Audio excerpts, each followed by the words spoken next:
Good afternoon. We're here in the gallery. I'm Cara Bell, and this is Hannah Beth. Hi, we're here to talk about a very interesting work today from an artist who is just as interesting, Yasumasa Morimura. And what we're looking at today is actually composed of 3 images: Mona Lisa in its origin, Mona Lisa in pregnancy, and Mona Lisa in the third place. Of course, we're all familiar with the painting he's appropriating here. That's right, the famous Mona Lisa by Da Vinci. You know, Cara, I never was a big fan of the original painting, but this work definitely gives me a new perspective. That's right, I totally agree with you. I kind of feel like a conspiracy theorist when I look at this, actually, because it addresses a ton of the ideas that art historians like to toss around about the Mona Lisa. Right, but before we get into all that, let's talk a little bit about the artist himself. Well, Morimura is one of the most well-known postmodern Japanese artists, and with good reason. His works are very distinct and very noticeable. Oh yeah, and Morimura began his artistic training in Japan. He actually studied at Kyoto City University in 1978. Later on in his life, he moved to America, and he did study at Columbia University as well as Philadelphia College of Art. But while he was at art school in Japan, of course, he took many art history classes, and the key focus there was on Western artwork, just like it is in a lot of art history classes around the world.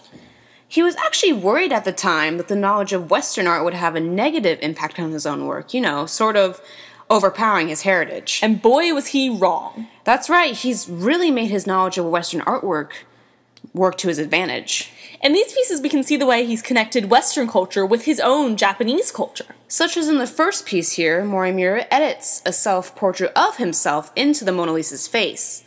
This is sort of the signature of Morimura's work. You can see in some of his other pieces he's done the same thing, such as his most recent ones of Frida Kahlo, and even some of his pop culture icons like Marilyn Monroe. And this whole process of recycling and revising another artist's work, incorporating your own new ideas, is known in art as appropriation. So that's exactly what he's done here. We see that he's referencing the popular theory that the Mona Lisa is actually a self-portrait of Da Vinci, which totally questions, in the end, the idea of identity and gender. And questioning gender roles is something Morimura loves to do.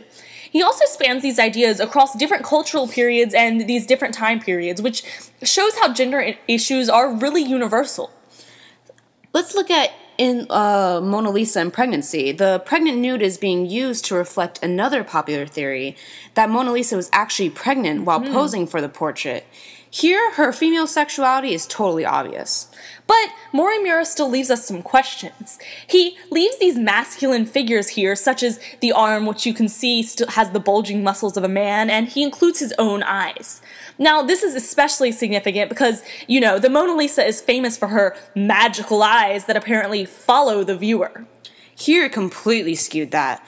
One eye is pointing at the viewer, but the other is pointing to the left of the viewer.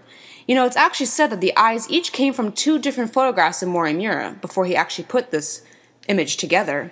The effect is pretty unsettling. Yeah, and the final portrait here is really unsettling too. Here we have Mona Lisa in the third place, and it's basically the same as the last portrait. Except instead of being simply nude, Mona Lisa is totally stripped of everything, even her own skin. This is actually a little reminiscent of William Hunter's Child in Womb. Yes, it could be. And this really wipes out gender definition or the rules of sexuality. She's showing us literally everything. It's sort of a reference to the Mona Lisa's famous smile. A lot of people claim that her smile is kind of sly. It says she's hiding a secret. So in this portrait, that secret is being shown to everyone. And her smile is still there. And you have to remember that at this point in world history, pop culture ruled everything. People knew this painting because of the TV, the magazines, the newspapers, but most people didn't really study it. He's exploring this idea of image consumption and the connection with the global community and its own past, all while drawing beauty from the rifts of Japan. Right, and according to Outsider Japan, Morimura is the androgynous outsider, peering at the audience of the crowd with the absent identity of a no performer, yet the piercing gaze of the Western critic. You know what they say, he's art's most famous drag queen.